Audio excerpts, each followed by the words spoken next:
I really rather talk about the movie, please. Why did you become an actor, director? Against the Light. I was always into acting. As a young child, I was always in school plays. I always loved to put on a show. I would do impressions of actors, other movies I would watch. And my parents and friends thought it was weird because I'd be talking into the mirror, and just seeing how the impression or my voice would be portrayed. But I just love that feedback, of people when you're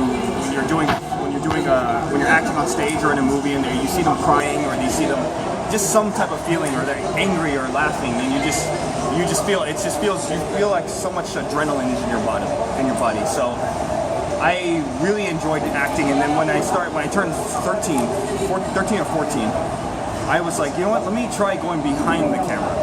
I wanted to see what goes on behind the camera, because when I first watched the movie, I thought the actors were all that was in making a movie. I was like, oh, that's it, right? But I didn't realize how many people were behind the whole process of making these actors look good, So I was like, let me delve into that world a little bit. And so that's when my dad got me a cheap, oh my god, it was like a 3 megapixel camera. It was like these phones could shoot a better movie now. And it was like, back when it was 2003, it was like 2003, 2004, I started making short movies with my brothers and sisters. And they're on the internet somewhere, but I'm not going to tell you where you can find them because they're so embarrassing. But when I showed my father them, he said, I think my son has an eye for this. He saw that you're using the eyepiece as another lens to see the world. Because let me give you a background on my father. My father was actually an actor growing up back in LA. But because he was not white and he was a minority, it was very hard for him to get roles in movies. So what happened was that he never got roles, but when he was very artistic. He can draw, he loved expressing himself, he was very artsy, he can design buildings. He was actually designed buildings for Madonna and everything, like their homes, Elvis Presley too in LA.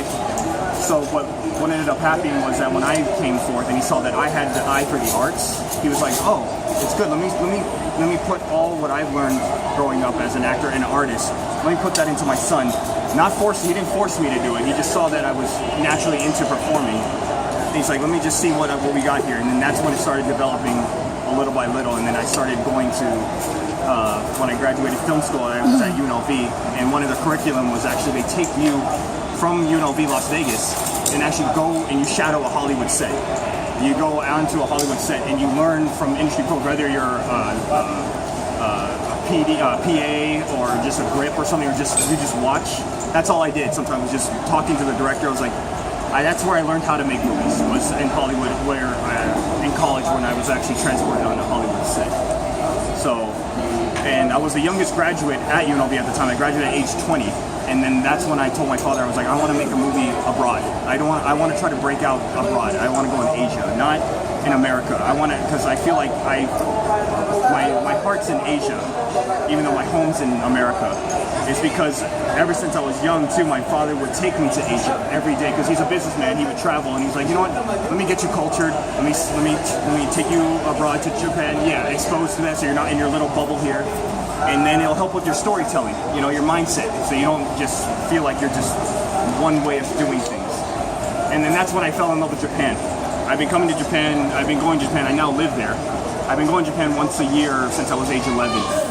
And I told my dad, I was like, I want to make a movie here, Bob. I want to make a movie in Japan. He's like, show me a script. Let me see what kind of story. Let's see what kind of storytelling you got. So I wrote a script, showed it to him, and that was my first film, Break, that showed here in Manila too. I had a private screening here in Philippines back in 2017.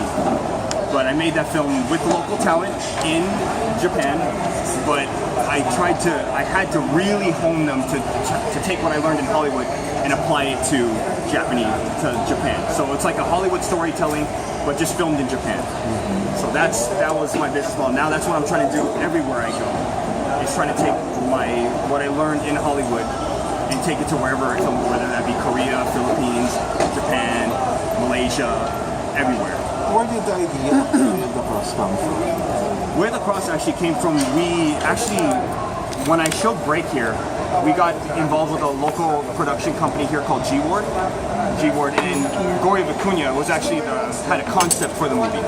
He had a concept of the movie, so me and my father were like, let me see it, because my father was an altar boy growing up, so he thought like, oh, and it was not called Way of the Cross, it was called the Stations of the Cross or something like that, you know, before. And then so what my dad did was read it, and he was like, okay, I can see stuff here. We just, for the international market though, I need to change. We're going to change a few things around here, you know, to make it more broad, to make it even more grander, you know, so it can transcend the boundaries of just the church. You know, we don't want to just make it a faith-based movie where people from the church are just going to go watch it. We want people from all countries, whether they're Japanese, Chinese, or everything, to watch this and not have the stigma of saying, oh, it's a religious movie, I don't want to watch it. It's not a religious movie. It's a character-driven movie. That's the first and foremost. So what me and my father did was we took Gory Vicuña's original concept and we rewrote the script for an international market, and then that's where we are today with A Way of the Cross. So what's so interesting about this film? What can people expect when we... What's the story all about? Oh man, I would spoil. It's hard to not spoil it right now. Yeah, because it's I was. Is it more of an action film or? It's more of a thriller and drama. Yeah, because it's especially for this subject matter where the Way of the Cross. Just to give you a synopsis of the film, it deals with a Philam who's my character. My mother fell in love with a top MBI agent in the Philippines, but then they had a falling out, divorced, and she took me to live in America. And so my mother, I was raised in America, and I became a top FBI agent there, kind of following in my father's footsteps, type of thing, you know.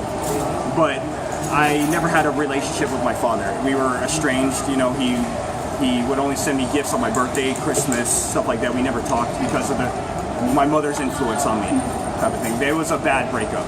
So what happened was that I get word that my father died in the Philippines. You know, a top MBI official died in the Philippines, and I have to go over there and bury my father, take care of his things and everything like that, closing his life in the Philippines.